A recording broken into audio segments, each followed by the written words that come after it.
نحمدہ ونصلی علی رسولہ الکریم اما بعد فاعوذ باللہ من الشیطان الرجیم بسم اللہ الرحمن الرحیم اللہم صلی علی محمد وعلی آل محمد کما صلیت علی ابراہیم وعلی آل ابراہیم انک حمید مجید اللہم بارک علی محمد وعلی آل محمد کما بارکت علی ابراہیم وعلی آل ابراہیم انک حمید مجید۔ ہم نے گزشتہ کلاسز کے اندر بلوغ المرام من ادلۃ الاحکام کے اندر حافظ ابن حجر رحمۃ اللہ علیہ کے درج کردہ مقدمہ کو بہت ہی تفصیل کے ساتھ پڑھا تھا، اور آج انشاءاللہ العزیز ہم اپنی کتاب کا آغاز باقاعدہ طور پر کر رہے ہیں۔ کتاب کا آغاز حافظ ابن حجر رحمۃ اللہ علیہ کر رہے ہیں کتاب الطہارتی، طہارت کی کتاب۔ اصل میں یہ جو لفظ کتاب ہے، کتاب لغوی طور پر کتاب کہتے ہیں کسی چیز کو ملانا۔ کتابہ سے یہ ماخوذ ہے، کاف تا اور با، کتابہ سے ماخوذ ہے اور لغوی معنی ہوتا ہے کسی چیز کو ملانا، جمع کرنا۔ کتاب کو بھی کتاب اس لیے کہتے ہیں کہ اس کے اندر مختلف چیزوں کو، مختلف معلومات کو اس کے اندر جمع کر دیا جاتا ہے، تو اس لیے ہم کسی بھی کتاب کو کتاب کہتے ہیں۔ تو لغوی طور پر معنی ہوا کتاب کا کہ ملانا یا جمع کرنا، اور اصطلاحی طور پر سے مراد کہ یہاں پر کتاب الطہارہ میں کتاب سے کیا مراد ہے، تو اصطلاحی طور پر کہتے ہیں کہ ایسے مسائل کا مجموعہ جو مستقل حیثیت کے حامل ہوں۔ اس بات کی وضاحت یہ ہے کہ ایک ہی حیثیت کے جو مستقل مسائل ہیں، مستقل حیثیت کے مسائل کو ایک جگہ پر جمع کر دینا، یہ کتاب کہلاتا ہے۔ تو کتاب الطہارہ سے مراد کہ طہارت کے جو مسائل ہیں، جو طہارت کے ریلیٹڈ، جو طہارت کے ساتھ جو تعلق رکھتے ہیں مسائل ہیں، ان کو اس کے اندر جمع کر دیا گیا ہے۔ تو کتاب کا مطلب کہ مستقل حیثیت کے حامل مسائل کا مجموعہ۔ اب طہارت کے متعلق جتنے بھی مسائل ہیں، طہارت جو ہے وہ کن چیزوں سے حاصل ہوتی ہے، اور انسان کو جو پلیدگی ہے وہ کس چیز سے، انسان پلید کس چیز سے ہوتا ہے، انسان کی جو نجس ہے وہ کس چیز سے ہوتا ہے، تو یہ طہارت کے متعلق جتنے بھی مسائل ہیں وہ سارے کے سارے اس کتاب الطہارہ کے اندر حافظ ابن حجر رحمۃ اللہ علیہ نے بیان کر دیے ہیں۔ اور الطہارۃ یہ دوسرا لفظ ہے۔ الطہارۃ کا مطلب ہوتا ہے، لغوی مطلب ہوتا ہے کہ ناپاکی کو دور کرنا۔ اصطلاح کے اندر کہتے ہیں کہ اپنے بدن کو پانی وغیرہ کے ذریعے حقیقی اور معنوی نجاست سے پاک کرنا، اس کو طہارت کہتے ہیں۔ یعنی اگر انسان کے جسم پر کوئی حقیقی پلیدگی لگی ہوئی ہے، یا پھر انسان کے معنوی طور پر انسان جو ہے وہ نجس ہے، اس سے پاک ہونے کو ہم طہارت کہتے ہیں۔ جیسے مثال کے طور پر حقیقی نجاست، جیسے آپ کے جسم پر کوئی پیشاب وغیرہ لگ گیا ہے یا کوئی ایسی گندگی والی چیز لگ گئی ہے، تو یہ آپ کی حقیقی نجاست ہے۔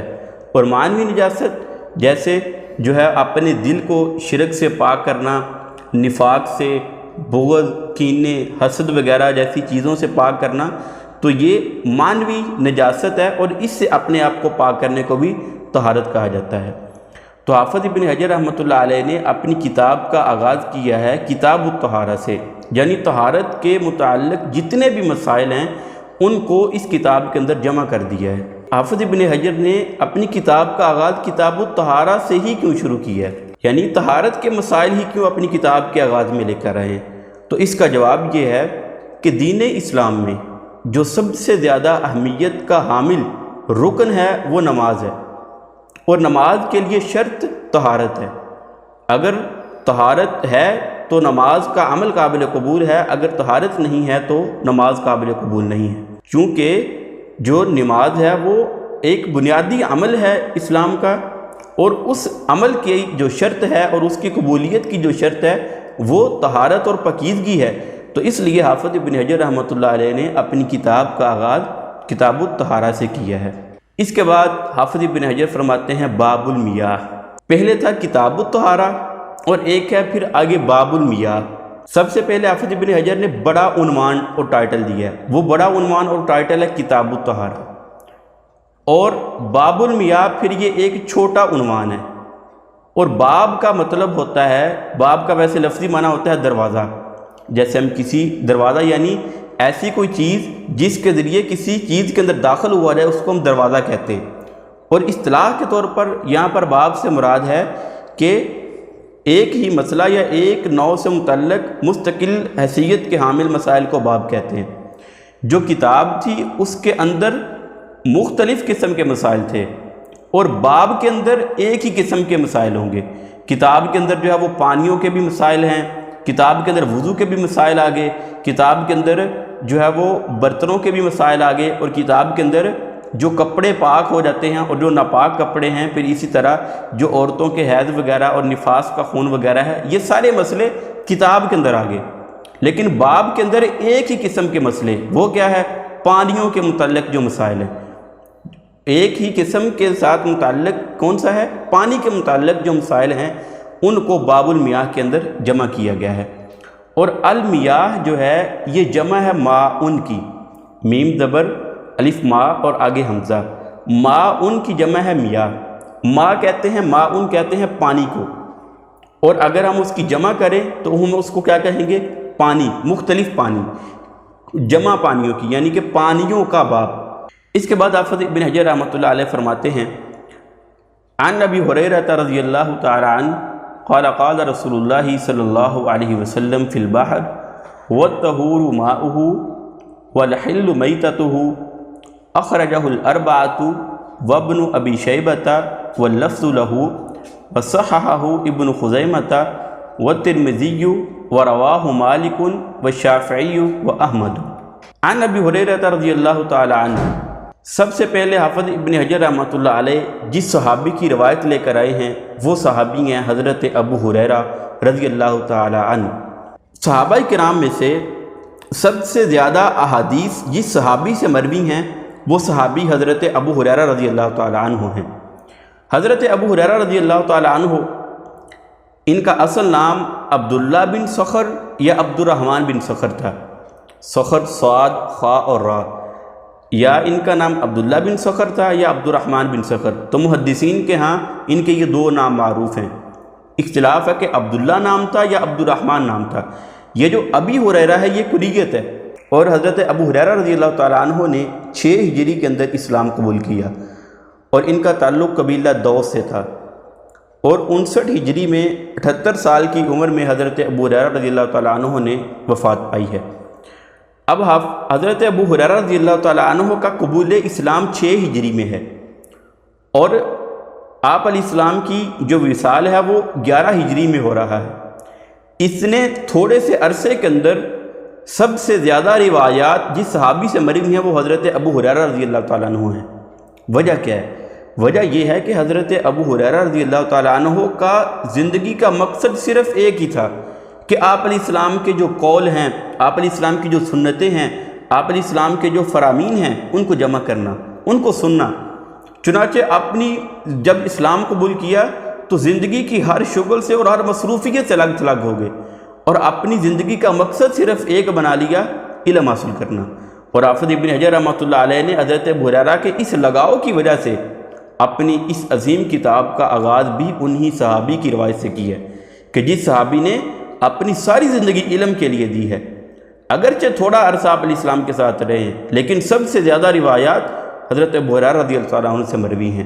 محدثین کے ہاں جو روایات حضرت ابو ہریرہ سے مروی ہیں ان کی تعداد 5374 یا 5384 روایات حضرت ابو ہریرہ سے مروی ہیں، یا 5374 74 یا 5384 84۔ تو یہ محدثین کے ہاں دو اقوال ہیں کہ حضرت ابو ہریرہ سے 5374 یا 5384 روایات حضرت ابو ہریرہ سے مروی ہیں۔ تو حضرت ابو ہریرہ رضی اللہ تعالیٰ عنہ سے روایت ہے قال کا مطلب ہوتا ہے فرمایا، یعنی حضرت ابو ہریرہ نے فرمایا قال رسول اللہ صلی اللہ علیہ وسلم فی البحر، اللہ کے رسول صلی اللہ علیہ وسلم نے فرمایا فی البحر، سمندر کے بارے میں۔ اب یہاں پر جو یہ لفظ البحر ہے نا، یہ نہ آپ علیہ السلام کا فرمان ہے اور نہ ہی حضرت ابو ہریرہ نے یہ لفظ بولا ہے، یہ لفظ حافظ ابن حجر نے اپنی طرف سے اس سند کے اندر ایڈ کیا ہے، اور یہ اصل میں تھا ماء البحر۔ البحر اصل میں تھا ماء البحر، یعنی سمندر کے پانی کے بارے میں آپ علیہ السلام نے فرمایا۔ آپ علیہ السلام نے کیا فرمایا سمندر کے پانی کے بارے میں؟ هو الطہور ماؤہ والحل میتتہ۔ آپ علیہ السلام نے فرمایا هو الطہور، وہ پاک کرنے والا ہے، ماؤہ اس کا پانی، والحل میتتہ اور اس کا مردار حلال ہے۔ آپ علیہ السلام نے فرمایا هو الطہور ماؤہ، سمندر کا پانی پاک کرنے والا ہے، والحل میتتہ اور اس کا مردار حلال ہے۔ اب یہاں پر یہ جو الطہور ہے نا، میں اس کی آپ کے سامنے اس کی وضاحت کرتا ہوں، یہاں پر غور کریں۔ یہ دو الفاظ ہیں، ایک ہے لفظ طہور اور ایک لفظ ہے طہور۔ فرق یہ ہے کہ یہ جو تا ہے ایک لفظ کے اوپر تا کے اوپر پیش ہے اور ایک لفظ کے اندر تا کے اوپر زبر ہے، یہ دو الفاظ ہیں، ان کے درمیان فرق کیا ہے؟ اگر ہم کسی چیز کے بارے میں بولیں کہ یہ چیز پاک ہے، اگر ہم کسی چیز کے بارے میں بولیں کہ یہ چیز پاک ہے تو اس کو ہم کہتے ہیں طہور۔ اگر ہم کسی چیز کو بارے میں بولیں کہ یہ طہور ہے، یعنی کہ طا کے اوپر اگر ہم پیش بولیں تو اس کا مطلب ہے یہ چیز پاک ہے۔ اس کا کیا مطلب ہے؟ اس کا مطلب یہ ہے کہ یہ چیز پاک ہے لیکن یہ چیز کسی کو پاک نہیں کر سکتی، اس سے پاکیزگی حاصل نہیں کی جا سکتی۔ مثال کے طور پر اب یہ جو گنے کا رس ہے ہم اس کو طہور بولیں گے، طہور ہم اس کو نہیں بولیں گے۔ یہ طہور کیوں بولیں گے؟ کیونکہ جو گنے کا رس ہے یہ ذاتی طور پر یہ پاک ہے، لیکن گنے کا رس جو ہے یہ اس کے ساتھ پاکیزگی حاصل نہیں کی جا سکتی۔ مثلا اگر آپ وضو کرنا چاہیں اور آپ کہیں کہ میں گنے کے رس کے ساتھ وضو کروں تو اس سے پاکیزگی حاصل نہیں کی جا سکتی، لیکن یہ خود پاک ہے۔ اگر یہ کپڑوں کو لگ جائے یا جسم کے کسی حصے کو لگ جائے تو آپ پلید نہیں ہوں گے، آپ کا جسم اور کپڑے پاک رہیں گے، لیکن اس سے پاکیزگی حاصل نہیں کی جا سکتی۔ اور اگر آپ کہیں طہور، یہ چیز خود بھی پاک ہے اور اس چیز سے پاکیزگی حاصل بھی کی جا سکتی ہے۔ اگر ہم کسی چیز کے بارے میں بولیں کہ یہ چیز طہور ہے، جیسے آپ علیہ السلام نے فرمایا هو الطہور، اور آپ علیہ السلام نے جو بولا ہے لفظ وہ طا کے اوپر زبر بولی ہے، تو طہور کا مطلب یہ ہے کہ یہ چیز خود بھی پاک ہے اور اس سے پاکیزگی حاصل بھی کی جا سکتی ہے۔ جیسے سمندر کا پانی، اب سمندر کے پانی کے ساتھ آپ وضو بھی کر سکتے ہیں اور سمندر کے پانی کے ساتھ آپ غسل بھی کر سکتے ہیں۔ تو طہور طا کے زبر کے ساتھ ہے وہ چیز جس چیز کے ذریعے ہم پاکیزگی حاصل کر سکیں، اور طہور وہ چیز ہے جو چیز صرف پاک ہے لیکن وہ چیز کسی کو پاک نہیں کر سکتی۔ تو میرے خیال میں آپ کو یہ فرق سمجھ آ گیا ہوگا، طہور جو چیز پاک ہے لیکن اس سے پاکیزگی حاصل نہیں کی جا سکتی، اور طہور جو طا کے زبر کے ساتھ ہے جو چیز خود بھی پاک ہے اور اس سے پاکیزگی حاصل بھی کی جا سکتی ہے۔ تو آپ علیہ السلام نے فرمایا هو الطہور ماؤہ، سمندر کا پانی، یہ جو ہو ضمیر ہے یہ لوٹ رہی ہے سمندر کی طرف، تو آپ علیہ السلام نے فرمایا سمندر کا پانی حلال ہے، والحل میتتہ اور اس کا مردار وہ بھی حلال ہے۔ اب یہ جو میتتہ والحل میتتہ سے مراد وہ سمندر کا وہ جانور حلال ہے جو جانور صرف پانی کے اندر ہی زندہ رہ سکتا ہو، پانی کے باہر وہ زندہ نہ رہ سکتا ہو۔ اگر وہ جانور ایسا ہے کہ وہ پانی کے اندر بھی زندہ رہ سکتا ہے اور پانی کے باہر بھی زندہ رہ سکتا ہے تو اگر وہ مردار ہے تو وہ حلال نہیں ہے۔ اگر کوئی ایسا جانور ہے جو صرف پانی کے اندر زندہ رہ سکتا ہے تو اگر وہ اپنی طبی موت پانی کے اندر ہی مر جائے تو پھر اس کو ذبح کیے بغیر کھانا جائز ہے، وہ حلال ہے۔ ویسے عام حکم جانور کے بارے میں کیا ہے کہ جو جانور حلال کیا جائے گا وہ جانور کھایا جائے گا، اور جو حلال جانور خود مر جائے، مثلا بکری اگر خود مر جاتی ہے تو وہ حلال نہیں ہے، آپ اس کو کھا نہیں سکتے، اور اگر آپ بکری کو خود ذبح کر رہے ہیں تو وہ آپ کے لیے کھانا جائز ہے۔ لیکن مچھلی اگر خود بخود پانی کے اندر مر جائے اور آپ اس کو ذبح نہیں کر سکے تو آپ کے لیے وہ کھانی حلال ہے، آپ اس کو جائز طور پر کھا سکتے ہیں، وہ جائز ہے۔ تو حل میتتہ سے مراد سمندر کا وہ جانور حلال ہے جو جانور صرف پانی کے اندر زندہ رہ سکتا ہے، پانی کے بغیر وہ زندہ نہیں رہ سکتا۔ یہ روایت آپ علیہ السلام نے جو ہوا الطہور ماؤہ والحل میتتہ، یہ ایک صحابی کے سوال کے جواب میں اس کو بتائی تھی۔ صحابی کا نام ہے عبداللہ مدرجی۔ انہوں نے آپ علیہ السلام سے سوال کیا کہ اللہ کے نبی جی، ہم سمندر کے اندر سفر کرتے ہیں، تجارت اور کاروبار اور اسی طرح ماہی گیری کا کوئی جو پیشہ ہوتا ہے وہ ہم اختیار کیے ہوئے ہیں، تو ہمارے ساتھ ایسے ہوتا ہے کہ جو پینے کا پانی ہوتا ہے ہم اسی کے ساتھ وضو کرتے ہیں، اور بعض دفعہ وہ پانی پینے کا جو ہوتا ہے وہ ہمارے لیے پینے کے لیے تھوڑا ہوتا ہے، اور اگر ہم اس کے ساتھ وضو کر لیں تو وہ پانی ختم ہونے کا خدشہ ہے، اور سمندر کا پانی وہ پینے کے قابل نہیں ہے۔ تو انہوں نے آپ علیہ السلام سے سوال کیا کہ اللہ کے نبی جی، جو سمندر کا پانی ہے اس کے بارے میں آپ کا کیا رائے ہے کہ وہ حلال ہے یا حرام ہے؟ تو آپ علیہ السلام نے فرمایا هو الطہور ماؤہ، اس کا پانی طاہر بھی ہے مطہر بھی ہے، یعنی وہ پاک بھی ہے اور اس سے پاکیزگی حاصل بھی کی جا سکتی ہے۔ آگے یہ جو جملہ ہے نا وَالْحِلُّ مَيْتَتُهُ، یہ سائل کا سوال نہیں تھا، لیکن آپ علیہ السلام نے اپنی طرف سے جواب اضافی طور پر دیا۔ سائل کا سوال صرف اتنا تھا کہ پانی، سمندر کے پانی کا کیا حکم ہے، اس کا جواب صرف یہاں تک تھا، لیکن آپ علیہ السلام نے وَالْحِلُّ مَيْتَتُهُ اضافی طور پر جواب دیا۔ یہ آپ علیہ السلام کی بلاغت اور آپ علیہ السلام کی جو فصاحت ہے اس کا اندازہ یہاں سے لگایا جا سکتا ہے کہ آپ علیہ السلام نے خود ان کو ایک مسئلے کی وضاحت کر دی کہ اگر ان کو پانی کی ضرورت پیش آ سکتی ہے، اگر ان کا پانی ختم ہو سکتا ہے، تو کبھی ایسا بھی ہو سکتا ہے کہ ان کے پاس کھانا ختم ہو جائے، ان کو سمندری شکار کی ضرورت پڑے۔ تو آپ علیہ السلام نے اپنی طرف سے بلاغت اور فصاحت کا مظاہرہ کرتے ہوئے آپ علیہ السلام نے اپنی طرف سے سائل کے سوال کو اضافی طور پر جبر دیا۔